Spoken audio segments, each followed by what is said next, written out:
सिर्फ थोड़े से चावल और दाल एक्स्ट्रा भिगा लो ना, तो आप ये सुपर सॉफ्ट, बहुत ही ज़्यादा यमी और बहुत ज़्यादा टेस्टी रेसिपी घर पे बहुत ही आसान से तैयार कर सकते हो। इस रेसिपी को आप ब्रेकफास्ट में इंजॉय कर सकते हो डिफरेंट डिफरेंट टाइप की चटनी के साथ, या फिर बच्चे को लंच बॉक्स में भी आप दे सकते हैं। देखने में भी बहुत ही शानदार है, कम से कम ऑयल में बन कर के तैयार हो जाती है और खाने में तो ये बहुत ही ज़्यादा यमी लगती है, मतलब कि super soft, super yummy, super tasty. तो अगली बार से जब भी आप इडली या फिर डोसे के लिए चावल और दाल भिगोगे ना, तो हमेशा थोड़ी एक्स्ट्रा भिगोना चाहोगे, क्योंकि ये उसी चावल और दाल के बैटर से बन करके तैयार हुई है। तो चलिए फिर बना के तैयार करते हैं चावल दाल के बैटर से, बचे हुए चावल दाल के बैटर से ये शानदार सी रेसिपी को, जो खाने में बहुत ही ज़्यादा यमी लगती है, जिसे आप ब्रेकफास्ट में इंजॉय कर सकते हैं, बच्चों को लंच बॉक्स में दे सकते हैं, और ये बहुत ही ज़्यादा यमी लगती है खाने में। तो स्टार्ट करते हैं शानदार सी, स्पॉन्जी सी और फूली फूली और सॉफ्ट सी रेसिपी को बनाना। 2 दिन पहले मैंने चावल और दाल को भिगोया था डोसा बनाने के लिए। तो एक बार मैंने इससे डोसा बनाया, दूसरी बार मैंने इससे इडली बना ली। अब हम बोर हो चुके हैं, तो इससे एक नई रेसिपी मैंने ट्राई किया। तो इस रेसिपी को उसी डोसा और इडली वाले बैटर से ही बना करके हम तैयार करेंगे। आप चाहें तो फ्रेश दाल और चावल को भिगो करके भी इस रेसिपी को बना के ट्राई कर सकते हैं।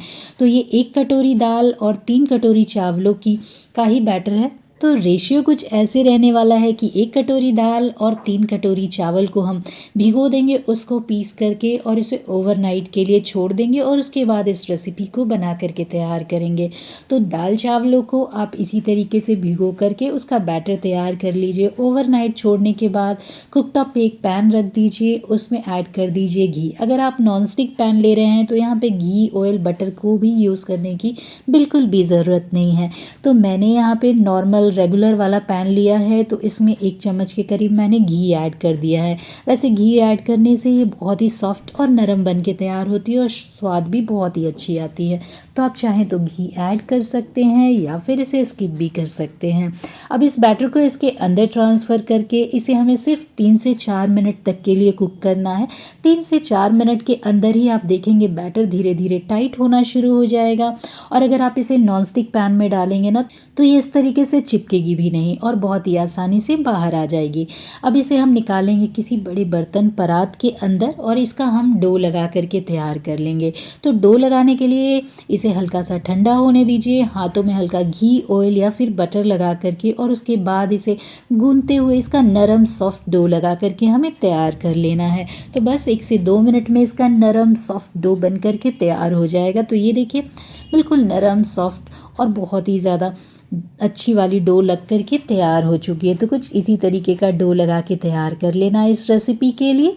अब इस रेसिपी के लिए इस डो को लगा के तैयार करने के बाद इसे कोई रेस्ट करने के लिए नहीं छोड़ना है, बस फटाफट से इसके छोटे छोटे बॉल्स बना करके तैयार कर लेने हैं। मैंने इसे बॉल्स की शेप दी है, आप चाहें तो इसे और किसी दूसरे शेप में भी बना करके तैयार कर सकते हैं। आप इसे कॉइन्स की तरह बना सकते हैं, बीच में होल करके बड़ों का भी शेप दे सकते हैं, मतलब वड़े जो होते हैं ना, उसी की तरीके से भी इसे बना के तैयार कर सकते हैं। छोटे छोटे मिनी साइज़ के बड़े भी बना के तैयार कर सकते हैं। मैंने इस तरीके से राउंड शेप दिया है। ये भी बहुत ही ज़्यादा यमी लगते हैं और खाने में भी बहुत ही आसान होते हैं। तो इस तरीके से छोटे छोटे बॉल्स बना करके इसके हमें तैयार कर लेना है झटपट से। अब बॉल्स ड्राई ना हो जाए, इसके लिए आप चाहें तो इसे ढक भी सकते हैं। तो बस ये देखिए इस तरीके से बॉल्स बना करके तैयार कर लेने हैं। तो मैंने सारे डो से इतने सारे बॉल्स बना करके रेडी कर लिए हैं। तो ये सारे बॉल्स बन करके तैयार हो चुके हैं। चलिए अब हम इसे नेक्स्ट स्टेप की तरफ चलते हैं। अब क्या करना है कि कुकटॉप पे रख देना है कोई भी एक पैन, और इन बॉल्स को हमें स्टीम कर लेना है। आप यहाँ पे स्टीमर का भी यूज़ कर सकते हैं। तो बस मैंने इस तरीके से पैन रख दिया है, उसके ऊपर इस तरीके से जाली रख देंगे जो हर घर में अवेलेबल होती है।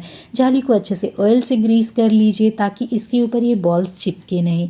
अब यहाँ पे हम क्या करेंगे कि इन सारे बॉल्स को रख करके इसे कवर करके और 10 से 12 मिनट के लिए, जैसे हम इडली को स्टीम करते हैं बिल्कुल उसी तरीके से इसे 10 से 12 मिनट के लिए स्टीम करना है। और ये बिल्कुल नरम सॉफ्ट रुई की तरह बन करके तैयार होगी, बिल्कुल स्पॉन्जी बन के तैयार होती है और खाने में बहुत ही ज़्यादा यमी लगती है। तो बस इसे 10 से 12 मिनट तक अच्छे से स्टीम होने दीजिए। और जब ये अच्छे से स्टीम हो जाए उसके बाद कुकटॉप पे रख देंगे एक दूसरा पैन और इसे लगा देंगे तड़का। अब मैंने यहाँ पे इसे राई और कड़ी पत्ते के साथ ही तड़का लगाया। 1 से 2 हरी मिर्च ऐड कर दी है। अगर आप बच्चों के लिए बना रहे हैं तो हरी मिर्च को स्किप भी कर सकते हैं। आप चाहें तो इसे चाइनीज़ तड़का भी दे सकते हैं, मतलब कि tomato ketchup, chilli sauce, soya sauce के साथ भी इसे तड़का दे सकते हैं और ये बहुत ही ज़्यादा यमी लगेगी खाने में। तो आप चाहें तो इस तरीके से साउथ इंडियन तड़का लगा सकते हैं या फिर चाइनीज़ तड़का लगा करके इसे ब्रेकफास्ट में इंजॉय कर सकते हैं, इवनिंग स्नैक में इंजॉय कर सकते हैं आप चाय के साथ, या फिर आप इसे लंच बॉक्स में बना करके अपने बच्चों को दे सकते हैं। ये ठंडी होने के बाद भी बहुत ही ज़्यादा सॉफ्ट रहती है, बहुत ही ज़्यादा स्पॉन्जी रहती है और खाने में भी बहुत ज़्यादा यमी लगती है। तो जब आप इसे बच्चे को लंच बॉक्स में देना तो उसे आप केचप के साथ दे सकते हैं, हरी चटनी के साथ दे सकते हैं। आप चाहें तो इसे ब्रेकफास्ट में हरी चटनी, नारियल की चटनी या फिर टोमेटो केचप के साथ सर्व कर सकते हैं। बहुत ही यमी लगती है खाने में। एक बार इसे इस तरीके से ज़रूर ट्राई कीजिए और खाने में ये इतनी यमी लगती है ना कि सबको बेहद पसंद आएगी। तो बस इस तरीके से मैंने बना कर के तैयार कर लिया। अब मेरे पास पड़ी हुई थी नारियल की चटनी जो मैंने 2 दिन पहले बनाई थी, तो उसे मैंने इसके साथ सर्व किया। साथ में मैंने टमाटो केचप और हरी चटनी के साथ भी इसे सर्व किया।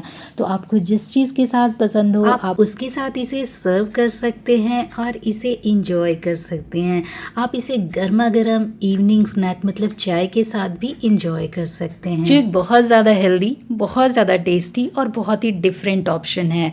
बहुत ही ज़्यादा ड्राई, टेस्टी और यमी बन करके तैयार होती है। तो बस इवनिंग स्नैक में आप इसे चाय के साथ इंजॉय कर सकते हैं या बच्चे को लंच बॉक्स में भी आप दे सकते हैं।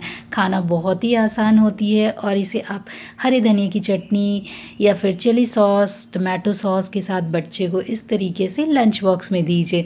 बच्चे पूरी टिफ़िन फिनिश करके आएंगे, इतनी ज़्यादा यमी बन करके तैयार होती है। तो बस अब आप इसे बहुत ही आसानी से इडली सांभर के बैटर को आप एक डिफरेंट तरीके से बनाइए, खाइए और उसे इंजॉय कीजिए। Super soft, super yummy, super tasty और खाने में बहुत ही मज़ेदार।